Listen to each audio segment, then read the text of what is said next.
Hello guys, welcome back to our channel. உங்களுக்கு dandruff இருக்கா? Hair வந்துட்டு நல்லா லென்த்தாக வளரணுமா? அதுக்கு என்னோட வீடியோவை ஸ்கிப் பண்ணாமல் பாருங்கள். வாங்க வீடியோக்குள்ளே போகலாம். அதுக்கு நான் எடுத்துருக்கிறது வந்துட்டு இந்த நீம் லீவ்ஸும் அண்ட் ஸ்மால் ஆனியன்ஸ் தான் எடுத்திருக்கேன். இது நல்லா ஸ்மூத்தி பண்ணி வச்சுருக்கேன். இதுக்கு முன்னாடி ஹேர் பேக்கு போடுறதுக்கு முன்னாடி நான் என்னோடய ஹேருக்கு நல்லா ஆயில் அப்ளை பண்ணுறேன். இது ரொம்ப முக்கியம். பிகாஸ் ஆயில் ஸ்கேல்ப்பை நரிஷ் பண்ணும், ட்ரைனஸை வந்துட்டு கம்மி பண்ணி தரும், ஹேர் ரூட்ஸை வந்துட்டு நல்லா ஸ்ட்ராங்காக ஆக்கும். நான் யூஸ்வலாக வந்துட்டு எப்போயுமே செக்கு எண்ணெய் தான் யூஸ் பண்ணுவேன். ஸோ செக்கு எண்ணெய் தான் இது. அது ஹேர் க்ரோத்துக்கு ஹெல்ப் பண்ணும் அண்ட் ஹேர் ஸ்மூத்தாக இருக்கிறதுக்கு சப்போர்ட் பண்ணும். ஆயிலை நல்லா லைட்டாக ஹீட் பண்ணிவிட்டு அப்ளை பண்ணால் இன்னும் பெட்டர் ரிசல்ட் கிடைக்கும். நான் இப்போது ஸ்கேல்ப்பில் வந்துட்டு மசாஜ் பண்ணுறேன். அப்படி பண்ணும்போது பிளட் சர்க்குலேஷன் வந்துட்டு நல்லா இம்ப்ரூவ் பண்ணி தரும். ஆயில் அப்ளை பண்ண ஹேர் வந்துட்டு சாஃப்டாக இருக்கும், ஃப்ரிஸியை வந்துட்டு கம்மி பண்ணி தரும். இப்படி ஆயில் வந்துட்டு போட்டு ஒரு 10 to 15 மினிட்ஸ்க்கு அப்புறம் அப்படியே விட்டுருங்க. இதுக்கு வந்துட்டு ஹேர் பேக் போடுறதுக்கு முன்னாடி ஒரு 10 to 15 மினிட்ஸ்க்கு இது போட்டு அப்படியே விட்டுறணும். அதுக்கப்புறமா ஹேர் பேக் போட்டால் அது இன்னும் டீப்பாக ஒர்க் ஆகும். ஹேர் ஃபால்க்கு வந்துட்டு நியூட்ரிஷன் கிடைக்கும் அண்ட் ரிசல்ட் வந்துட்டு ரொம்ப நல்லா இருக்கும். ஸோ ஹேர் பேக் போடுறதுக்கு முன்னாடி ஆயில் அப்ளை பண்ணுறது வந்துட்டு எப்போயுமே ஸ்கிப் பண்ணாதீங்க. அண்ட் இந்த மாதிரி நான் ஃபுல்லாக வந்துட்டு ஹேரில் வந்துட்டு ஆயில் போட்டுட்டு அண்டு என்னோடய ஹேரை வந்துட்டு 2 பார்ட்டிஷனாக பிரிச்சுட்டு அதை வந்துட்டு சிக்கு இல்லாமல் நான் எடுத்து வச்சுக்கிறேன் ஃபார் ஹேர் பேக்குக்காக. நான் ஹேர் பேக் போட போகிறேன். நான் எடுத்து வச்சேன் இந்த ஸ்மூத்தி தான்.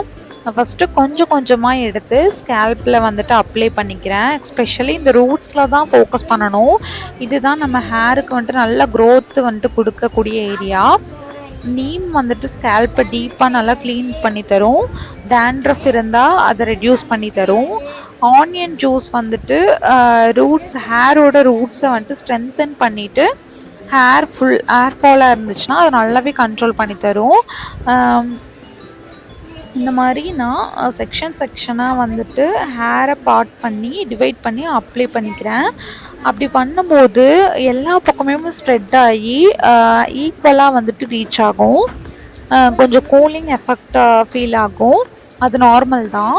நான் இப்போது ஃபர்ஸ்ட் வந்துட்டு ஸ்கேல்ப்பில் அப்ளை பண்ணிவிட்டு கொஞ்சம் லென்த்துக்கும் வந்துட்டு நல்லாவே ஸ்ப்ரெட் பண்ணி நான் அப்ளை பண்ணிக்கிறேன். இந்த மாதிரி ஸோ நம்ம ஹேர் ஃபுல்லாகவே வந்துட்டு அப்ளை பண்ணும்போது ஹேர் ஃபால் வந்துட்டு ஆகாது. இது அட்லீஸ்ட் ஒரு 20 to 30 மினிட்ஸ் ஆச்சும் அப்படியே விட்டுறணும். அப்போ தான் இன்க்ரீடியண்ட்டை வந்துட்டு நல்லா ஒர்க் ஆகும். அண்ட் ரெகுலராக யூஸ் பண்ணால் கொஞ்சம் கொஞ்சமாக டிஃப்ரென்ஸ் தெரியும். ஹேர் ஸ்ட்ராங்காக ஹெல்த்தியாக ஆகிறத நீங்கள் வந்துட்டு ஃபீல் பண்ணுவீங்க. ஸோ எந்த ஒரு நேச்சுரல் ரெமெடிஸ்க்குமே வந்துட்டு கொஞ்சம் டைம் எடுக்கும், பட் ரிசல்ட் வந்துட்டு வர்த்தாக இருக்கும். ஸோ இந்த மாதிரி நான் ஃபுல் இந்த மாதிரி ஹேர் பேக் வந்துட்டு நான் அப்ளை பண்ணிக்கிறேன். இதுக்கு வந்துட்டு நான் ஒரு 10 to 20 மினிட்ஸை நான் அப்படியே விட்டுட்டு இந்த மாதிரி ஒரு பன் மாதிரி போட்டுக்கிறேன். இந்த மாதிரி பன் மாதிரி போட்டு ஒரு 20 மினிட்ஸ் வந்துட்டு நான் இதை அப்படியே விட்டுறேன். ஸோ 20 மினிட்ஸ்க்கு மேலே விடாதீங்க, ஒரு மாதிரி ஃப்ரெஷ்ஷியாக ஆயிரும் ஹேரு. ஸோ அதனால 20 மினிட்ஸ் கரெக்டாக எடுத்துகிட்டு நீங்கள் ஹேர் வாஷ் பண்ணிவிட்டு நீங்கள் பார்த்தீங்க அப்படின்னா இந்த மாதிரி ஹேர் தான் ஆகும். என்னோடய ஹேர் வந்துட்டு ஆல்ரெடி சில்கி ஹேர் தான். ஸோ இதை போட்டனால தான் சில்கி ஹேர் ஆச்சுன்னுலாம் நான் சொல்ல மாட்டேன். நேச்சுரலாகவே வந்துட்டு என்னோடய ஹேர் வந்துட்டு சில்கி ஹேர் தான். ஸோ இது நீங்கள் வீக்லி ட்வைஸ் ட்ரை பண்ணிங்க அப்படின்னா கண்டிப்பாக வந்துட்டு டேண்ட்ரஃப் ஃப்ரீ ஆகும். அண்டு நீம் வந்துட்டு ஒரு ட்ரீட்மெண்ட் தான், அது மெடிசன் ட்ரீட்மெண்ட் தான் அது. ஸோ இந்த மாதிரி நேச்சுரல் ரெமிடிஸ்க்கு எப்பயுமே ஒர்த் இருக்குது. ஸோ கண்டிப்பாக இதை ட்ரை பண்ணி பாருங்கள். நம்ம சேனலை சப்ஸ்கிரைப் பண்ணிக்கோங்க. பாய்.